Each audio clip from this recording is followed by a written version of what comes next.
ഇവിടെ രക്ഷാപ്രവർത്തനത്തിന് ആർമിക്കൊപ്പം തന്നെ കോസ്റ്റ് ഗാർഡും ഒപ്പം മറ്റ് സന്നദ്ധ സേനകളും എല്ലാവരും ചേർന്നാണ് രക്ഷാപ്രവർത്തനം നടത്തിക്കൊണ്ടിരിക്കുന്നത്. കോസ്റ്റ് ഗാർഡിന്റെ ഡെപ്യൂട്ടി കമാൻഡന്റ് വിവേക് ദീക്ഷിത് നമുക്കൊപ്പം തത്സമയം ചേരുകയാണ്. Sir, how is the operations going on? For the past 3 days bodies have been recovered and many are feared trapped under these debris.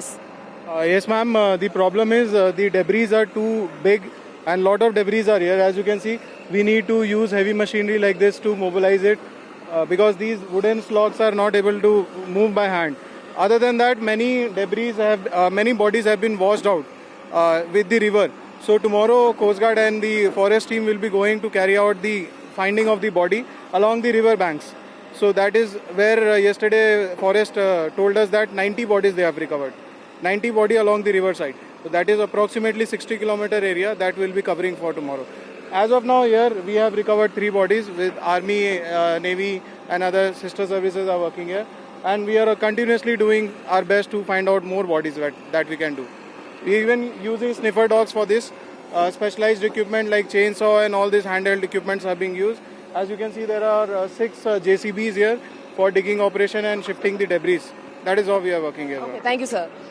ഇപ്പോൾ നടത്തിക്കൊണ്ടിരിക്കുന്ന ഓപ്പറേഷൻ അത് പുഴയുടെ കരകളിലേക്ക് കൂടുതൽ ഏരിയയിലേക്ക് കൂടി വ്യാപിപ്പിക്കേണ്ടതുണ്ട് എന്നതാണ് നമുക്ക് ഇവിടെ എത്തുമ്പോൾ മനസ്സിലാക്കാൻ കഴിയുന്നത്. അതായത് ഈ മരങ്ങളൊക്കെ വന്നടിഞ്ഞിരിക്കുന്ന ഭാഗം അത് മുഴുവൻ നീക്കിയാൽ മാത്രമേ അതിനിടയിൽ എത്ര പേരുണ്ടെന്ന് അറിയാൻ കഴിയുകയുള്ളൂ. കാരണം വീടുകളിലെയൊക്കെ ഭാഗങ്ങൾ, അതോടൊപ്പം തന്നെ ആളുകളുടെ വസ്ത്രഭാഗങ്ങളൊക്കെ ഈ മരങ്ങൾക്ക് ഇടയിൽ നമുക്ക് കാണാൻ കഴിയുന്നുണ്ട്. അതുകൊണ്ട് തന്നെ മനുഷ്യർ ഇതിനിടയിൽ ഉണ്ടാകാനുള്ള സാധ്യത വളരെ കൂടുതലാണ്.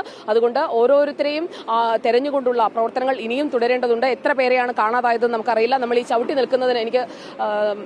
നിൽക്കുന്നതിനടിയിലും ഒരുപക്ഷെ മനുഷ്യർ കുടുങ്ങിക്കിടക്കുന്നുണ്ടാകാം. മുഴുവൻ ആളുകളെയും കണ്ടെത്തുന്നതിന് ഇത് മുഴുവൻ മാറ്റേണ്ടതുണ്ട്. അതിനുള്ള പ്രവർത്തനങ്ങളാണ് ഇവിടെ നടന്നുകൊണ്ടിരിക്കുന്നത്.